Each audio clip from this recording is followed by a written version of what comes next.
Hello guys, in today's video I'm gonna show you that how to use Google Maps Street View on your phone. So without wasting any time, let's start the video. Okay, so what you need to do, you have to go to your Google Maps, and once you get here, what you need to do, for example, this is a random location. So what I need to do, I just have to hold my fingers for 3 seconds on the map. For example, I'm holding my finger on the Nevada.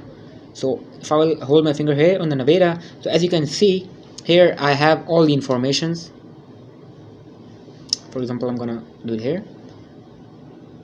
Now as you can see here, I have this little picture like in the mid, as you can see.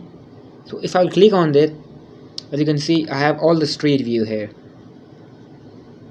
So it's loading. So as you can see I have all the street view here.